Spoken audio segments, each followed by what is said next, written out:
Assalamualaikum warahmatullahi wabarakatuh. Salam sejahtera bagi kita semua. Om Swastiastu. Bertemu lagi dengan aku, Agung Dwi Saputro. Dan kali ini aku akan membahas tentang yang namanya konsep dasar manajemen.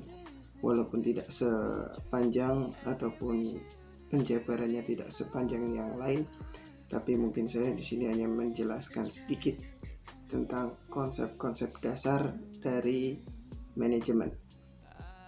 Oke, sebelum masuk ke video lebih lanjut lagi, teman-teman yang belum subscribe, tolong di subscribe dan jangan lupa pencet tombol like. Jika kalian suka, pencet tombol like. Tanpa basa-basi lagi, mari kita mulai videonya.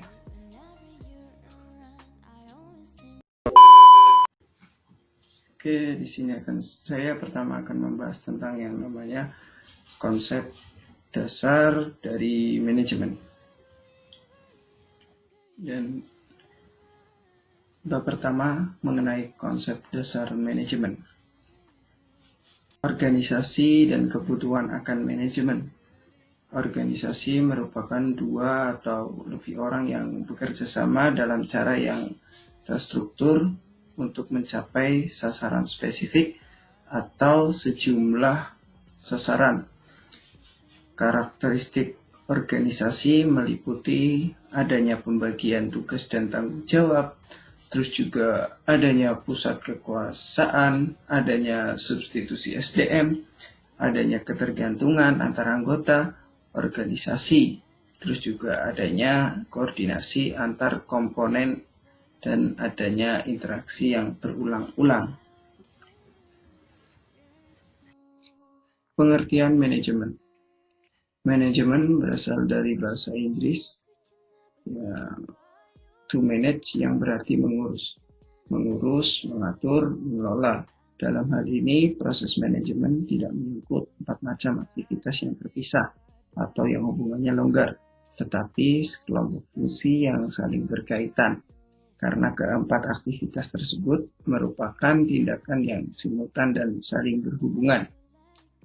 Terus juga dari pengertian tersebut, maka muncul beberapa pertanyaan. Beberapa pertanyaan seperti apa yang diatur, terus juga mengapa harus diatur, terus siapa yang mengatur, bagaimana mengaturnya, di mana harus diatur, dan masih banyak pertanyaan-pertanyaan lainnya yang istilahnya itu ya meliputi dari pengertian-pengertian manajemen. Pengertian kedua adalah manajer.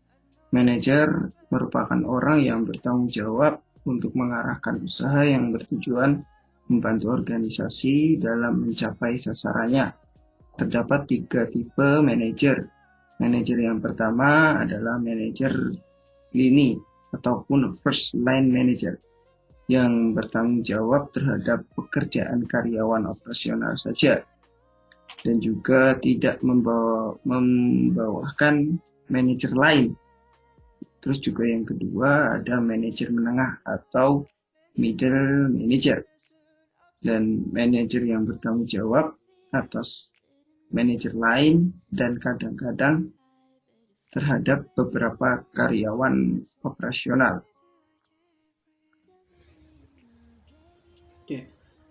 Manajemen adalah aktivitas utama yang membuat perbedaan dalam hal seberapa baik organisasi melayani orang yang dipengaruhinya. Pada dasarnya, manajemen itu penting. Pekerjaan itu berat dan sulit untuk dikerjakan sendiri, sehingga diperlukan pembagian kerja, tugas, dan tanggung jawab dalam menyelesaikannya.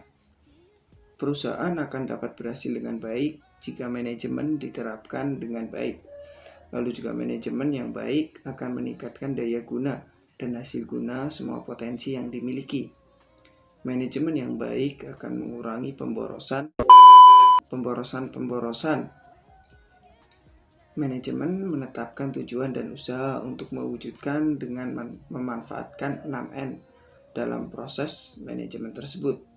Manajemen perlu untuk kemajuan dan pertumbuhan. Lalu yang kelima, manajemen mempunyai 3 makna. Yang pertama, pengelolaan, pengendalian, dan penanganan. Yang kedua, perlakuan secara terampil untuk menangani sesuatu berupa skillful treatment. Yang ketiga, gabungan dari 2 pengertian di atas, yaitu berhubungan dengan pengelolaan suatu perusahaan, rumah tangga, atau suatu bentuk kerjasama dalam mencapai suatu tujuan tertentu. Yang ketiga, proses manajemen. Proses manajemen meliputi 4 tahap. Yang pertama, merencanakan atau planning. Proses menetapkan sasaran dan tindakan yang perlu untuk mencapai sasaran. Dalam hal ini, manajer memikirkan dengan matang dan terlebih dahulu sasaran dan tindakan, sehingga tindakan mereka berdasarkan beberapa metode, rencana atau logika, dan bukan berdasarkan perasaan. Manajer menggunakan logika dan metode untuk memikirkan sasaran dan tindakan. Yang kedua, ada mengorganisasi ataupun organizing. Manajer mengatur dan mengalokasikan pekerjaan wewenang dan sumber daya untuk mencapai sasaran organisasi. Dan yang ketiga itu mengarahkan ataupun directing. Manajer mengarahkan, mempengaruhi, dan memotivasi karyawan untuk melaksanakan tugas yang penting. Lalu yang terakhir itu adalah mengendalikan ataupun controlling. Proses untuk memastikan bahwa aktivitas sebenarnya sesuai dengan aktivitas yang direncanakan, atau manajer memastikan bahwa organisasi bergerak mencapai tujuan organisasi.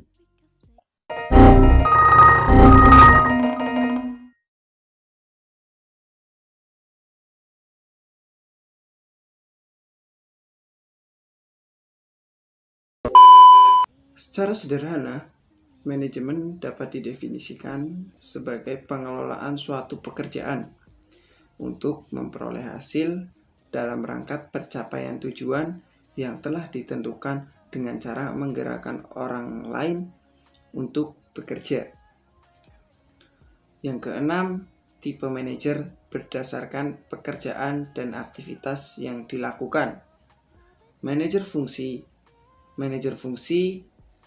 bertanggung jawab hanya atas satu aktivitas organisasi. Setelah itu ada manajer umum.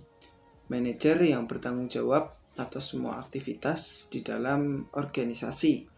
Dan yang ketujuh, itu tingkat manajemen dan keterampilan. Yang pertama ada technical skill atau keterampilan teknis. Keterampilan teknis merupakan kemampuan untuk menggunakan prosedur, teknik, dan pengetahuan mengenai bidang khusus. Lalu yang kedua ada human skill atau keterampilan manusia. Keterampilan manusia sendiri ataupun human skill merupakan kemampuan untuk bekerja sama, memahami, dan memotivasi orang lain sebagai individu atau dalam kelompok. Dan yang terakhir ada conceptual skill atau keterampilan konseptual, yang berarti kemampuan untuk mengkoordinasikan dan mengintegrasikan semua kepentingan dan aktivitas organisasi. Dalam hal ini termasuk melihat organisasi secara keseluruhan, memahami bagaimana bagian-bagiannya saling tergantung, dan mengantisipasi bagaimana perubahan dalam satu bagian tersebut akan mempengaruhi seluruh organisasi.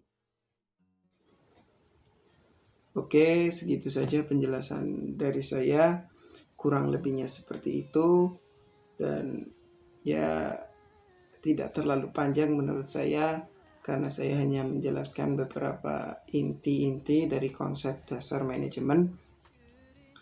Dan jika ada kesalahan kata ataupun misalkan tidak terlalu jelas, ya mohon dimaafkan. Buat teman-teman, tetap jaga kesehatan, Dan jangan lupa nasihat ibu, memakai masker, mencuci tangan pakai sabun di air yang mengalir, lalu yang terakhir menjaga jarak. Oke, sekian dari saya, dan saya ucapkan sekian dan terima kasih. Wassalamualaikum warahmatullahi wabarakatuh.